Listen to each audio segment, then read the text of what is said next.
Hi folks, today I want to have a chat about leads, and I'm going to start off with the expensive ones, going down the line a bit, and I'll just have a chat about this lead.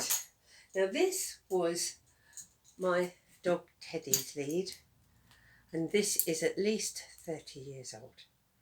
Okay, now if you get a good quality bridle leather lead, it will last you a lifetime. I didn't look after this. The stitching has started to perish, as you can see, and this part came off. This was one of the rings and it came off.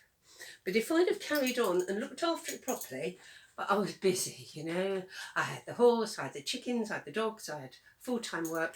But if I'd have looked after it properly and looked and used this saddle soap, which I used to use for my horse's stuff, and you'd be proud.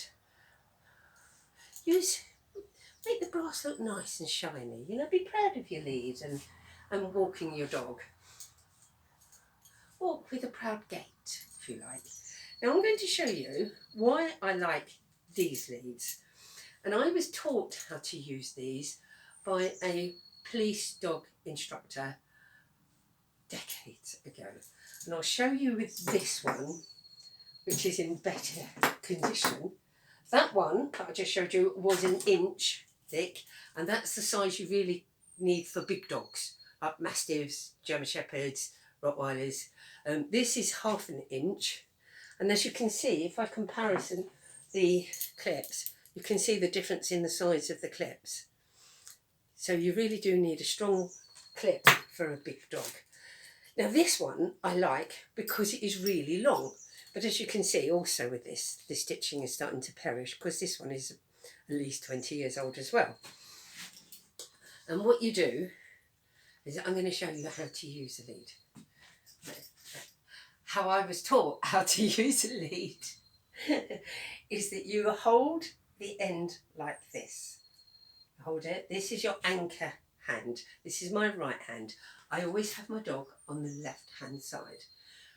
And I suggest you train your dog to walk on one particular side. And I always use the left-hand side because that's how I was taught. And I can't kind of work on this side, you know. But of course, if you've got, for some reason, and you've got a walking stick or something, and you can't do it, of course, on this side. Once you've taught your dog to walk on this side, you can at a later stage then teach them to cross over, so that if you're on a busy road and you want them in by the curb, by the wall or whatever, you can teach them to come over to this side. But as a default, I have on this side. So, back to the lead. So, you have your anchor hand, and then this one is loose. This one just slides along here. So, as the dog moves forward, you're not yanking it and pulling it, especially because we used to use these on collars years ago. But of course it's not quite so bad now because I'd be using it on a harness. But your anchor hand, so if the dog does take off, you've got both hands and your lead. Now with this lead, if you can have it around here, and this is plenty big enough, this is about 8 foot, because as you get older you kind of get wider, don't you? Well, some of us do, and steroids really don't help. So you have your lead like this. You've always got your lead, always. You never lose it. The amount of people that are walking around here and they've lost a lead and they've got no lead for their dog. So what you can then do is have this onto your dog.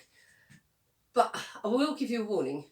You must be confident that you can, if your dog does take off, that it's not going to drag you along on your belly.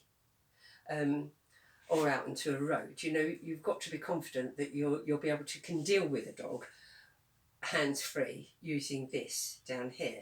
So you've got this attached on to the dog.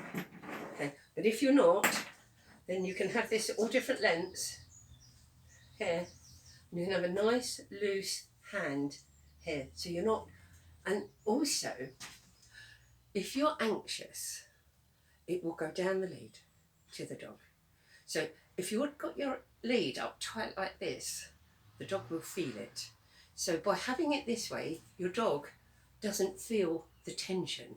So say, for example, you happen to be scared of a particular breed of dog or a particular colour of a dog, or if you think your dog doesn't like something, you immediately tense up and it will go straight down the lead to the dog, and the dog will sense it immediately. So by having it this way, the lead is loose and it doesn't tense it, but you've got your anchor hand here. Okay, now I'm going to give you a big tip. You can have a cheap lead like this. This is a horse rope. Now we use these all the time. I've got ones here. It's 30 years old.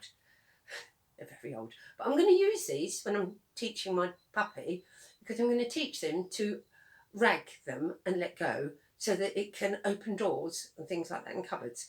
So I'm going to teach them to use those old leads. But if you look at these, see how they're fixed on here. And these are quite cheap. But don't ever do this. Real good advice. With any lead, don't wrap it. You learn that very early on when you've got a horse, because if your horse takes off.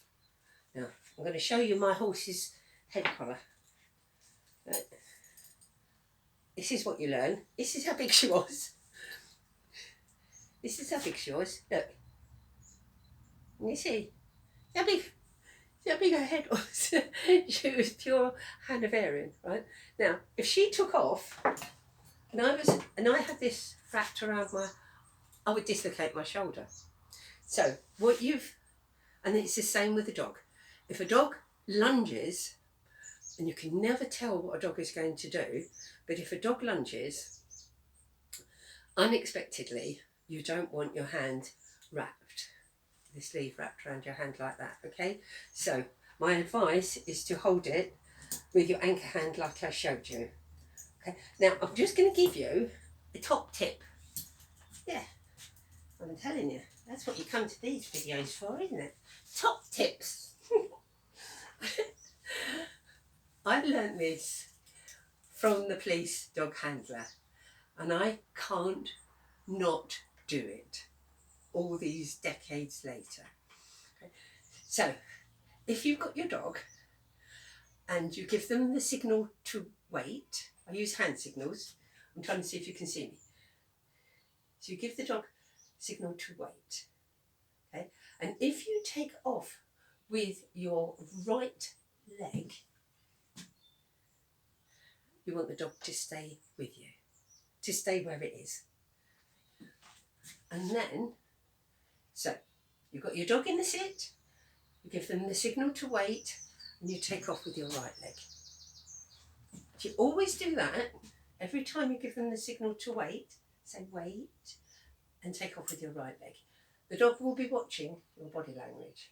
Okay?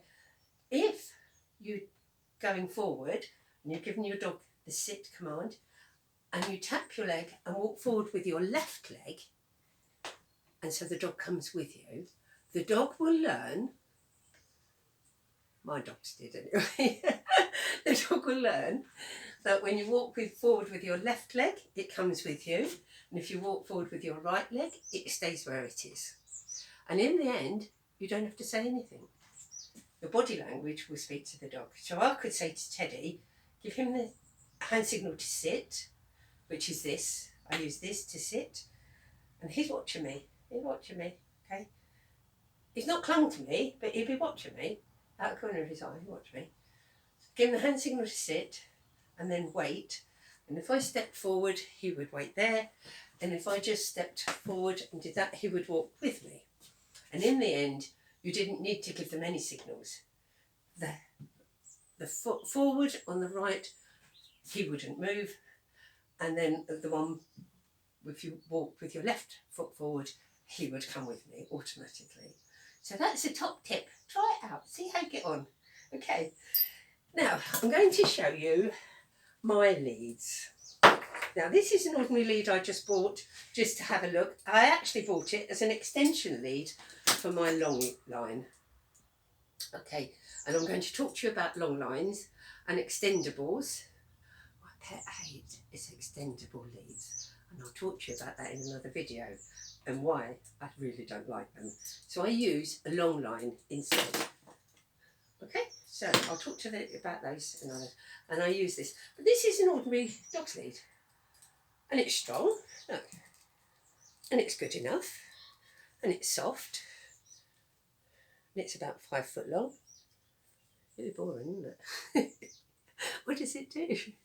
You just lose it. It drops out of your pocket. Okay. You can't put it around your neck. You can't. Well, you don't want to put a lead around your neck, actually, do you, like that? Anyway, so I don't use ordinary leads, but I bought it for a different purpose, and I'll speak to you about that in another video. Okay. Now these are leads that I used to have made. Now, first of all, I had them made just with this red material. I used to get them in different colours, but just to demonstrate the red here, this canvas stuff. And then somebody I knew was disabled and they had trouble because that was hurting their hands. So I had them fleece lined like this. And actually then they matched the fleece harnesses. I'm looking around for my fleece harnesses. Okay, so you've got the really strong clips here, and then you've got a handle here, and a handle here, and a ring here, and a ring here, and another ring here. Now, if I had these made again, I would have them made longer, because as I said, you know, you do tend to, as you get older, you need a bit more length. Okay, here, that.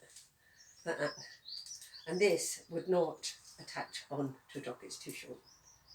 Okay, so I'd have to put an extension lead or something onto it here if I wanted to be hands-free with this particular lead.